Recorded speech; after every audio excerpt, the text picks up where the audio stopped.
meus amigos, irmãos, bem-vindo à nossa sala de Evangelho no Lar Online.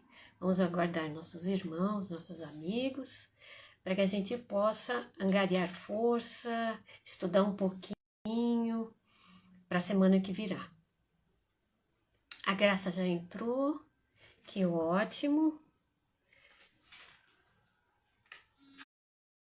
Olá, tudo bem? Eita, tá desvirado. Aê, rapidinho. Olá, José. Olá, Beatriz. Boa tarde para todos. Boa tarde. Mi, tudo bem? Joia. Tudo Joia. bem? Tudo bem? Graças a Deus. Para mais uma semana, né, Gra? Isso, mais uma semana de trabalho, mais uma semana em que nós podemos aproveitar as oportunidades para melhorarmos a nossa evolução, não é? Então, Exatamente. que a gente comece hoje com o nosso culto do Evangelho no lar, para que nós possamos criar aquela psicosfera dentro dos nossos lares, jogar também para todos aqueles que estão conosco, ir até os nossos recantos, onde nós trabalhamos, atuamos, que essas bênçãos também se estendam aos nossos vizinhos, nossos amigos, nossos desafetos, percorram os hospitais, as maternidades, os asilos, os orfanatos, enfim. É um momento em que nós podemos orar e, unidos, compreender as lições do Cristo e vivenciá-las por mais um pouco na nossa existência. Exatamente, né? Então, antes da gente começar, vamos pegar as nossas aguinhas, deixar do ladinho, que a espiritualidade vai trabalhando, né? Graça vai colocando, né, os fluidos, os medicamentos necessários, para que se a gente tiver necessidade, harmonizar as nossas células, o nosso corpo, isso é muito bom. Não é um ritual, quem não precisar, não tem problema, tá? Porque a espiritualidade, ela sabe e vai até no nosso filtro e ali, presente no nosso lar, ela coloca os fluidos necessários. Então, a gente não tem, assim, um ritual. Sim. E Catarina, vamos pegar o nosso evangelho. Vamos pedir às pessoas que estão conosco que interajam no sentido de dizer se está bom a imagem, se está bom o som, se está havendo algum problema, porque a internet hoje estava meio intermitente aqui em casa. Ah, tá. Sabe? A minha, por enquanto, está tranquila, mas a gente não sabe, né? Pode ser que a qualquer hora ela pode dar algum probleminha. Mas aí vocês avisam, queridos amigos, para a gente poder ver, fazer alguma coisa, tá bom? Então, para a gente iniciar, deixa eu ver se falta. Falta um minutinho ainda. Então, assim, deixa eu falar para vocês sobre a nossa livraria. Quem quiser ser sócio, nós estamos tendo todo mês um sorteio. É um carinho a mais que a gente está fazendo para incentivar as pessoas a leitura, né? A leitura. A leitura. Deixa eu ver. Senão a gente vai ficando muito Pronto. Aí melhorou. Então, é incentivando as pessoas a lerem, né? Então, assim, sendo sócio do livro, do Clube do Livro, os livros saem com um precinho muito legal, né? Bem abaixo do preço. E a gente faz todo esse carinho, envolve ele para entregar aos nossos sócios de uma forma diferente. Então, assim, e ajuda a casa, né? As pessoas que necessitam, que passam pela casa. Então, assim, quem quiser, vai lá, faz sua inscrição com a Sinara. O livro desse livro tá bem legal, Alimentação Espiritismo. Tá muito o André bonitinho pernilongo aqui andando aqui atrás de mim. Está muito bonito a forma como estão entregando os livros, com muito capricho. E realmente, por R$ 20, é muito difícil você encontrar um bom livro, como está sendo todo mês oferecido. Livros maravilhosos. Então, e é interessante, Catarina, que a livraria também é um ponto de encontro das pessoas.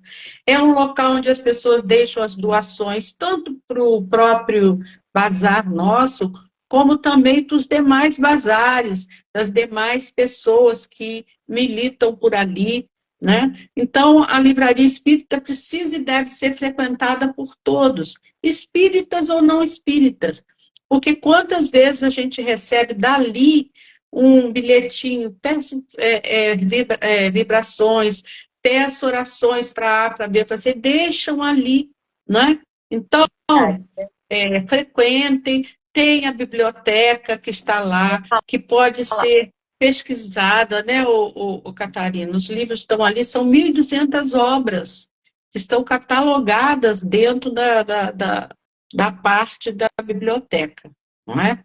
Isso aí. Então, quem quiser fazer pesquisa, quiser ler um livro, não quiser comprar, só ler o livro, aí vocês vão lá que nós temos a biblioteca com muitos livros. Então tá lá, o nosso point do Jeff é a livraria Cerqueira. Isso aí. E quem quiser também deixar nome de pessoas para prece, caderno de prece, pode deixar lá com a Sinara, com o endereço, o nome direitinho, que a gente leva para o caderno da prece nas nossas reuniões. Okay? Vamos iniciar, que já deu 6 horas. Boa noite a todos que estão aqui. Sejam bem-vindos, amigos. Boa noite. Então vamos lá, 1 minuto com Jesus para a gente iniciar a nossa reunião. Mas quem beber da água que eu lhe der, não terá mais sede no futuro. Mas a água que eu lhe der se tornará nele uma fonte de água que emana para a vida imanente. Jó, versículos 4, 14. O momento de turbulência, confusão, aborrecimento e caos, não se desespere. Pare um momento e responda a esta pergunta. Como está a sua alma? Qual o seu estado psicológico? Agitado ou sereno? Embaçado ou transparente? Inquieto ou tranquilo? Em meio a tudo o que acontece, o mais importante é você. Não se deixe arrastar pela ventania. Enquanto há tempo, medite e retome o caminho da paz. Muitas vezes é necessário sacrificar caprichos e prazeres circunstanciais em favor de algo mais profundo e duradouro. O mais importante é a paz da sua consciência. E a gente sempre consegue isso através da prece, né? Então, se você se sentir mal, inquieto, busque a prece. Estar aqui com a gente também é bom, né? Fazendo o evangelho, assistindo o evangelho no lar, que ajuda a manter a vibração da sua casa e também interior bem, né? Melhor, sintonizar. É isso. Vamos fazer a prece para iniciar. Bons amigos espirituais, como sempre, agradecendo a oportunidade de estarmos aqui, todos ligados uns aos outros, vibrando paz, vibrando amor, junto com a espiritualidade amiga. Que Jesus e os seus benfeitores amigos possam visitar os lares de cada um aqui representados e que nós possamos vibrar para a nossa unidade. Que a semana que se aproxima seja repleta de bênçãos e luz e que nós tenhamos força e resignação para enfrentar o que deve ser enfrentado. Muito obrigada, amigos espirituais, que assim seja. Graças a Deus. Então vamos lá, todos com o Evangelho, quem quiser seguir. Nós estamos ainda no capítulo 5, Bem-aventurados os aflitos. E nós estávamos estudando, semana passada, o item 23, onde ele fala sobre os tormentos voluntários, né? Então, se a gente se contentasse, se a gente entendesse realmente aquilo que a gente tem, que é o melhor para nós, como a Graça, né, comentou, a gente, tirando a inveja, tirando os frutos, que a Graça falou muito da inveja, né, e das coisas que a gente quer conquistar, material, e depois a gente fica super preocupado. Então, esse item da semana passada foi falado sobre isso. Se a gente se contentasse, se a gente olhasse para outras coisas para o nosso interior, a gente não sofreria tanto, né? Mas hoje, o item 24, ele vai falar da verdadeira desgraça real, né? Então vamos lá, vamos entender um pouquinho. Toda gente fala de desgraça. Toda gente já sentiu e julga conhecer-lhe o caráter múltiplo. Venho eu dizer-vos que quase toda a gente se engana e que a desgraça real não é absolutamente o que os homens, isto é, os desgraçados, o supõem. Eles a veem na miséria, no fogão sem lume, no credor que ameaça, no berço de que o anjo sorridente desapareceu, nas lágrimas, no féretro que se acompanha de cabeça descoberta e com o coração despedaçado, na angústia da traição, na desnudação do orgulho que desejar envolver-se em púrpura e mal oculta sua nudez sob os andrajos da vaidade. A tudo isso, e a muitas coisas mais, se dá o nome de desgraça na linguagem humana. Sim, é desgraça para os que só veem o presente. A verdadeira desgraça, porém, está nas consequências de um fato mais do que no próprio fato. Dizei-me se um acontecimento considerado ditoso na ocasião, mas que acarreta consequências funestas, não é realmente mais desgraçado do que outro, que a princípio causa viva contrariedade e acaba produzindo bem?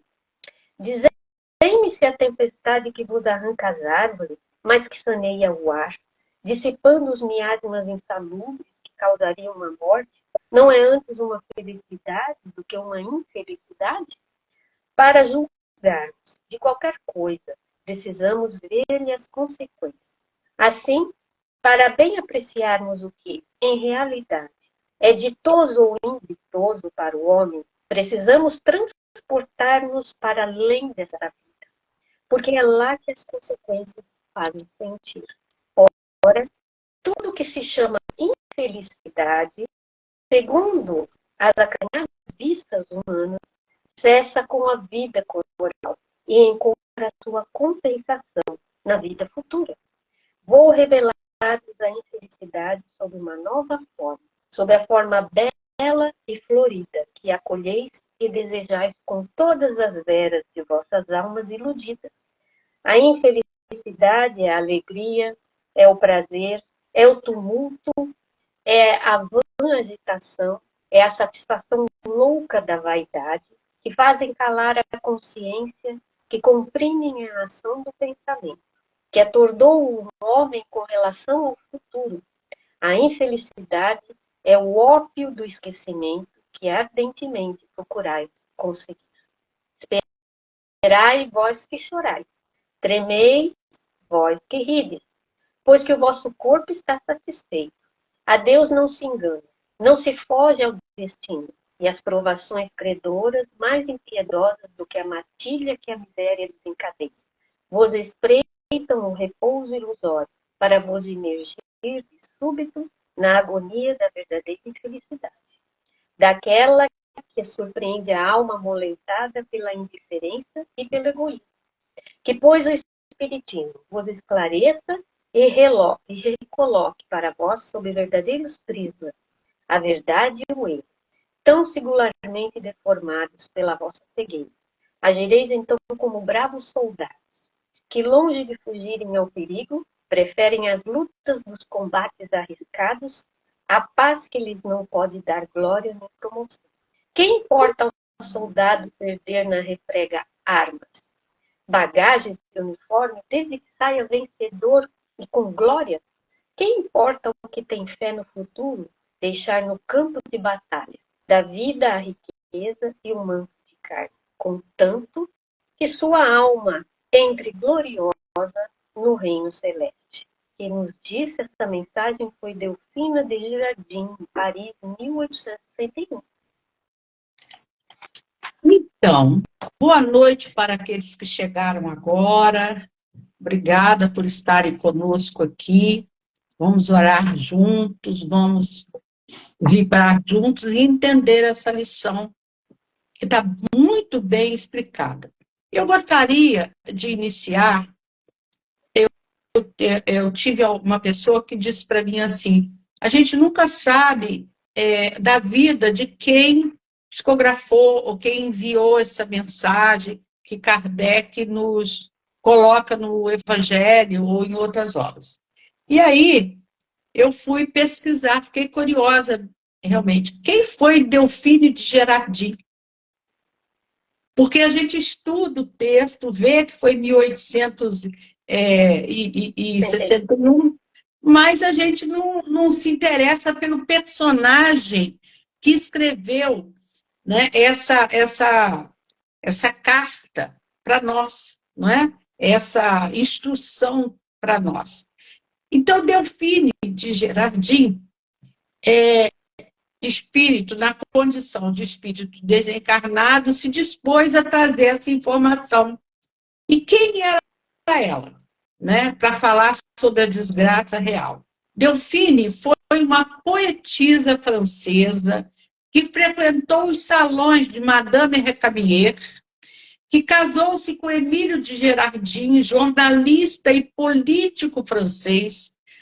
Ela se tornou jornalista também, escreveu para o jornal La Presse, no período de 1836 a 1848, usando o pseudônimo masculino de Visconde de Launay, porque a mulher não podia escrever naquela época determinados assuntos, então aquilo cabia ao homem.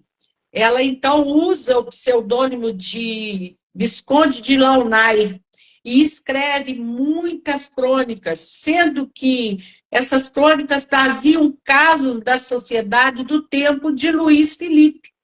Ficaram conhecidas como cartas parisienses.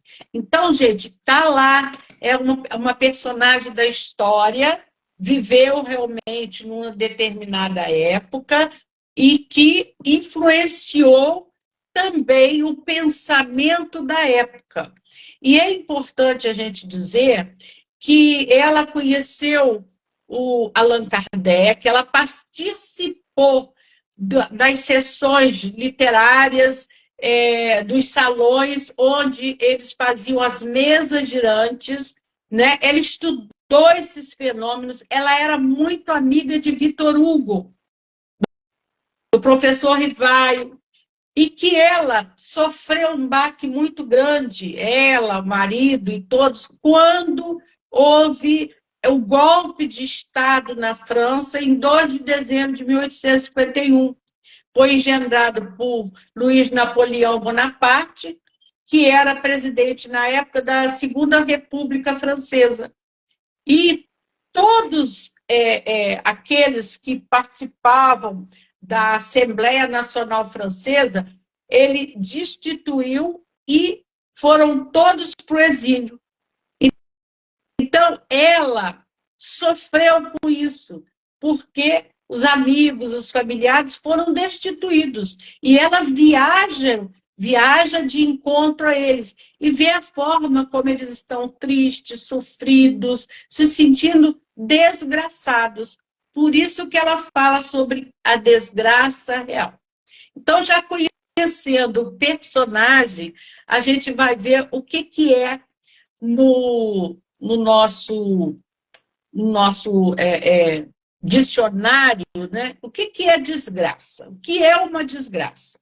E está lá, uma desgraça é um evento que causa sofrimento e tristeza. Ou seja, ela vivenciou com os amigos, familiares, muito sofrimento e tristeza no exílio. Ela viaja para junto deles e vê o quanto eles estão sofrendo. Victor Hugo, que era ateu, se torna espírita, entendeu? Com a influência dela e, claro, do professor Hippolyte Rivaio, que é o Kardec. Então, o conceito de desgraça também se refere à situação sofrida por alguém que está passando por um momento doloroso. Por exemplo, o presidente espanhol mostrou solidariedade com a desgraça sofrida pelo povo do Haiti. Vocês lembram quando o Haiti sofreu aquele abalo que até o Brasil mandou tropas para lá para poder ajudar. Muitas pessoas morreram. Então, ao demonstrar que solidariedade, ele usa essa palavra, né, o presidente espanhol, a desgraça sofrida pelo povo haitiano. Então, mas tem outros tipos de desgraça. Por exemplo, o fechamento de uma empresa que emprega muitas pessoas. Nós tivemos aqui em Três Rios muitas pessoas que diziam que o fechamento da empresa Santa Matilde foi uma desgraça. Teve pessoas que se suicidaram, teve pessoas que se separaram, que a mulher e o marido passaram a brigar. Por quê? Porque faltava dinheiro, faltava comida no prato. Foi uma desgraça? Foi. Nesse sentido, né? Nesse sentido. Então, a gente diz assim, quando um acidente de carro morrem os 2 filhos do casal, eram os 2 únicos filhos do casal, a gente diz o quê? Foi uma desgraça que aconteceu nessa família. Mas aí a gente volta nesse texto e a gente começa a analisar determinadas situações. Tem lá no parágrafo, para julgarmos de qualquer coisa, precisamos ver-lhe as consequências. A gente tem um fato. Como que nós vamos julgar se é uma desgraça? De acordo com as consequências, não é? Assim, para bem apreciarmos que, em realidade, é ditoso ou inditoso para o homem, precisamos transportarmos-nos para além dessa vida, porque é lá que as consequências se fazem sentir. Então, o que Delfine está querendo nos dizer? Que para nós analisarmos, e ela que passou por um período encarnada, por aquilo que ela considerava uma desgraça, ela já se transporta, ela já coloca para a gente que esse julgamento tem que ser de acordo com o que nós vamos passar pós aquela situação, aquela desgraça. Nós vamos atravessar aquele período difícil e nós vamos nos considerarmos desgraçados após a morte física. Então, ela traz o seguinte, nós temos que analisar não só enquanto estamos na matéria, mas principalmente o que aquilo quer dizer para nós que viemos de uma vida espiritual para cumprirmos aqui num estágio de provas e expiações. E qual a consequência disso para a nossa evolução espiritual, moral? É aí que está o pulo do gato. É como nós vamos analisar aquela situação pós a nossa vida física. Porque ninguém veio aqui, a Roberta Zagueto fala disso, ninguém veio aqui com passaporte. Nós viemos aqui com o quê? Carteira de trabalho. Nós não viemos com passaporte para só vivermos aqui igual turistas, passeando,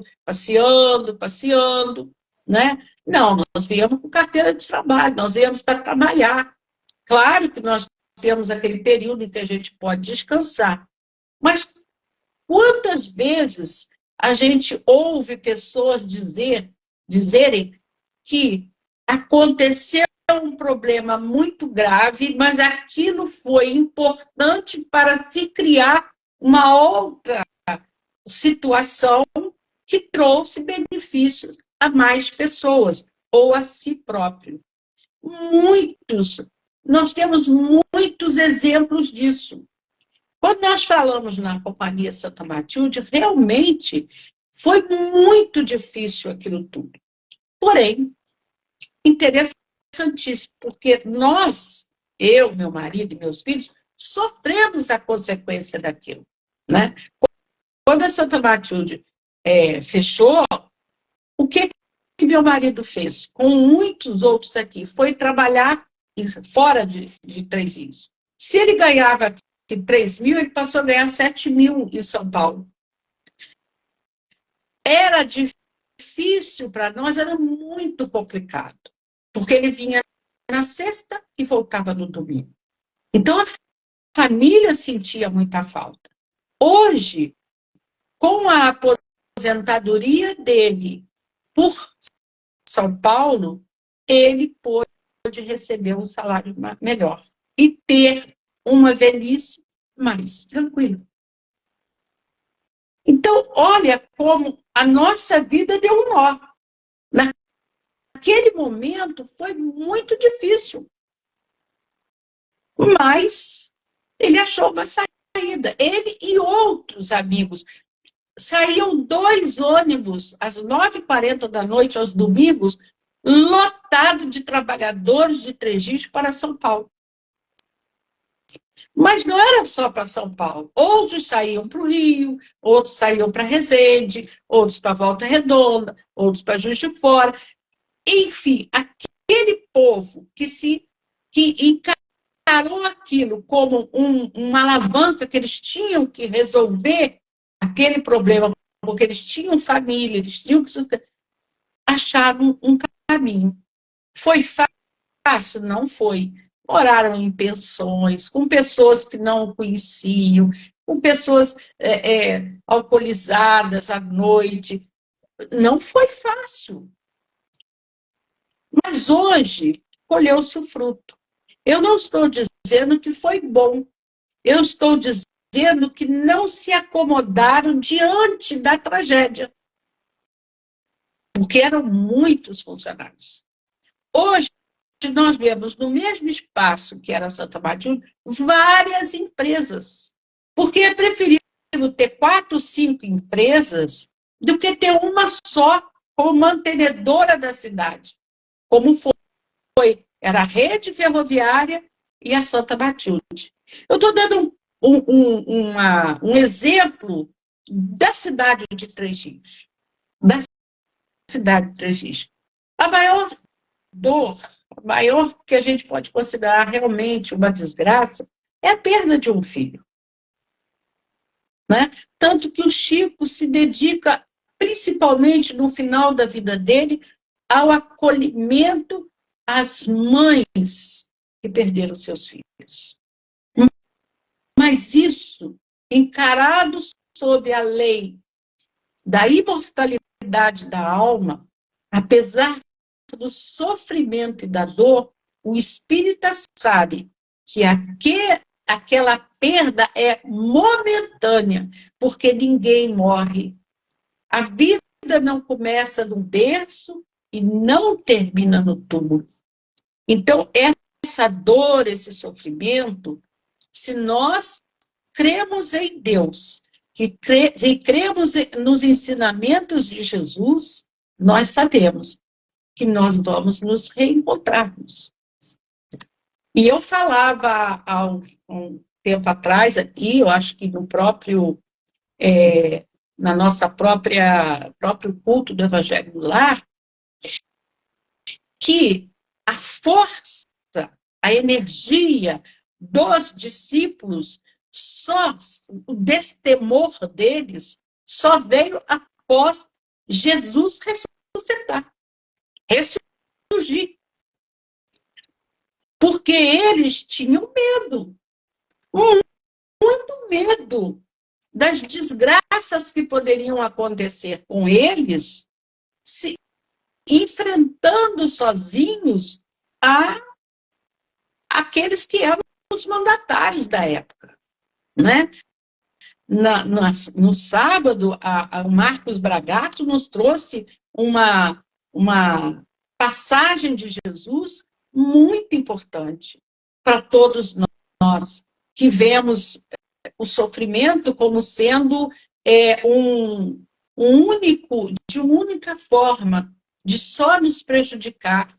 Então, a gente lembra daquela passagem em que os discípulos de Jesus seguem com ele pelo mar Mediterrâneo, né? Pelo mar Mediterrâneo, pelo mar da Galileia, que é o mar, normalmente, é um lago sereno, mas que, de acordo com as tempestades, ele se torna muito revolto. E vão para o meio do lago, bem, e começa, então, uma grande tempestade.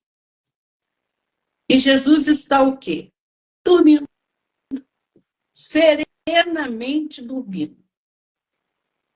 E começam a se desesperar. Eles não contêm o barco e sabem que eles vão morrer. Vai haver ali uma desgraça. Então, eles começam a chamar por Jesus. E Jesus, então, acalma a tempestade. E acalma os marinheiros também. Né? Por quê? Porque naquele momento, daquela desgraça que poderia acontecer, faltou a fé. Ora, se Jesus estava ali com eles, e eles sabiam que aquele era o Messias, eles não tinham que ter medo. Eles não tinham que ver aquela situação como uma situação em que eles corriam um sério risco, que algo muito grave poderia lhes acontecer. Eles estavam com o mestre, eles tinham visto o mestre fazer vários e vários milagres, entre aspas, né? Mas eles tiveram medo. Eles consideraram aquilo uma grande desgraça que poderia acontecer. Então, quando nós temos fé, quando nós sabemos que nós estamos protegidos pela divina misericórdia do Pai, nós não temos que temer diante das infelicidades, das infelicitações que nos ocorrem. Nós precisamos, sim, de pegar aquela infelicidade momentânea, encará-la como algo passageiro, né? Como Maria Santíssima manda um recado para o Chico, quando ele se desespera, quando ele chora, quando ele tem uma situação difícil, Maria manda dizer para ele, Chico, isto também passa. Então, toda a dor, todo o tumulto, toda a agitação, tudo isso vai passar, né? Nós estamos com questionamentos muito graves a respeito do momento atual. Por quê? Porque de estarmos nessa posição, onde a obediência era total, né? E às vezes injustiça de muitas situações, em vez de nós fazermos isso, a humanidade fez isso. Ela atravessou todos os parâmetros morais e hoje ela se debate. Ela está realmente numa vaidade louca, a consciência acusando no dia seguinte, né? A gente vê jovens que bebem a noite inteira, ficam como zumbis, acreditando que aquilo é felicidade. E no dia seguinte, quando eles acordam, eles têm uma dor, um sofrimento muito grande em relação ao que eles fizeram, em relação ao futuro. Então, a infelicidade é o ópio do esquecimento que nós procuramos, né? Então, é preciso, sim, que nós, espíritas, sejamos esclarecidos, recoloquemo-nos para sermos verdadeiros prismas da verdade, não absorvermos essa questão de que está tudo horrível, está tudo pavoroso e Deus está dormindo, e Jesus não está nem aí. Não, gente. Ele está presente, mas é preciso que nós possamos dar o primeiro passo, entendermos que muitas das nossas desgraças são frutos das nossas escolhas. O mundo só está passando por este momento difícil pelas escolhas que estamos fazendo. Nós estamos deixando de agirmos como bravos soldados nos frontes, defendendo a nossa moral, a nossa situação de compreensão das leis de Deus, de não nos afastarmos dessas leis, para que esse sofrimento possa se aquietar e para que as pessoas possam realmente sentir que maior desgraça é o egoísmo e a ambição, e é o materialismo. Tudo está sendo fruto desse materialismo enlouquecedor. Né? Eu compro essa garrafa aqui, ai, tá ótima, não tá? Mas ela não me basta.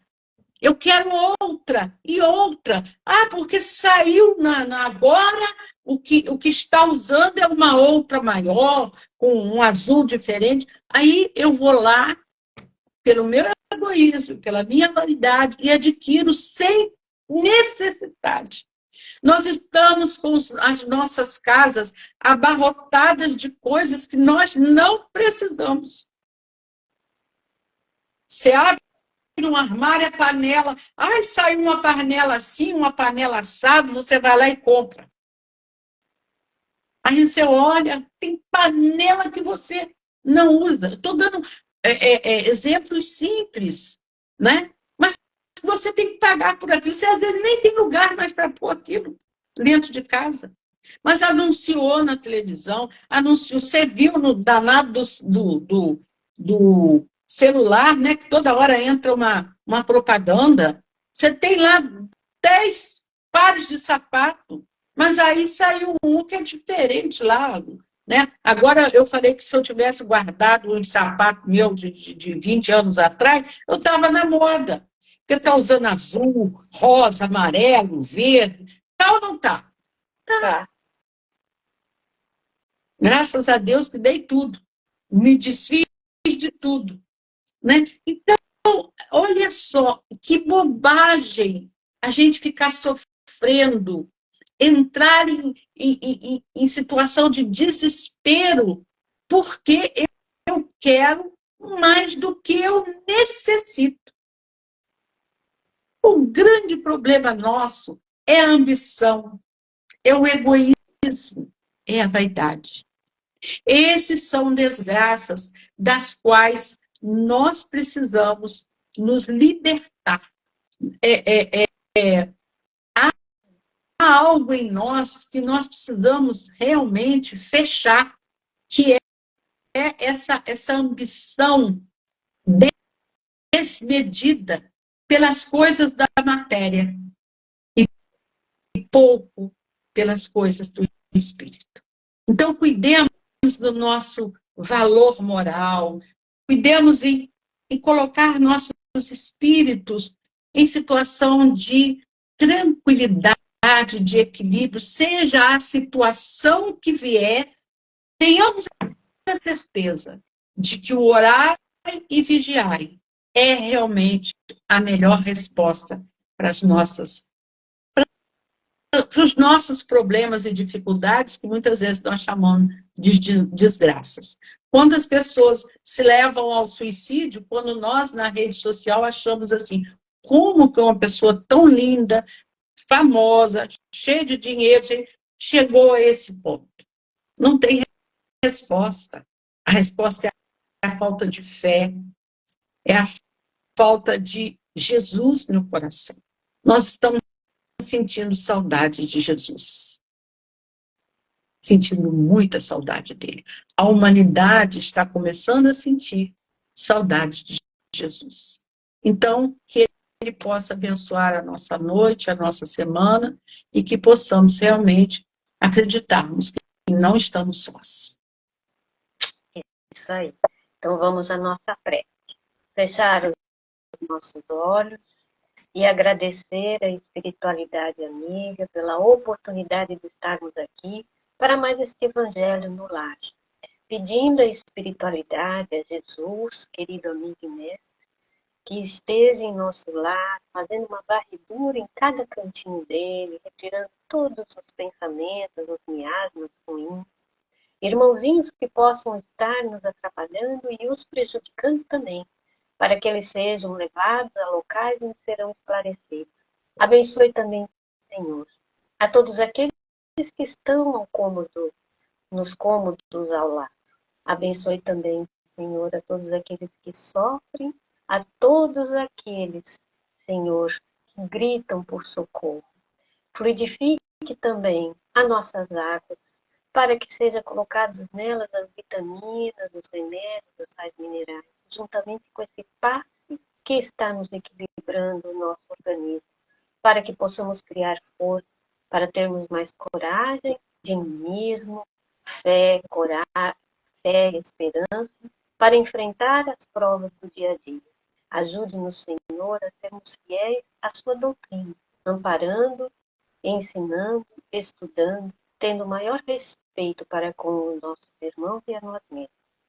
Fique conosco, queridos amigos, nos abençoando e nos instruindo, hoje, agora e sempre, e graças a Deus. Que assim seja.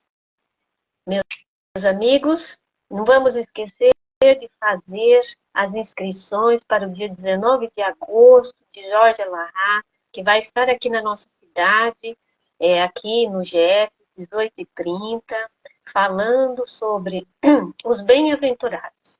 As inscrições é somente para sabermos quantas pessoas vêm. É de graça, mas se alguém quiser trazer 1 quilo de alimento, ficaremos muito felizes e as famílias que receberão também. Então, a gente aguarda a presença de todos. Vamos lá fazer a inscrição ou liga para a Sinara na livraria, tá bom? Se quiserem saber o telefone, tá lá nas nossas páginas do Instagram e Facebook. Beijinho, uma boa semana para todos. Deus, obrigada a todos que estiveram presentes, muita paz e que a nossa semana seja no bem, né? Que estejamos focados em fazer o nosso melhor. Vamos. Beijo, fiquem com Deus. Tchau, tchau. Tchau, com Deus.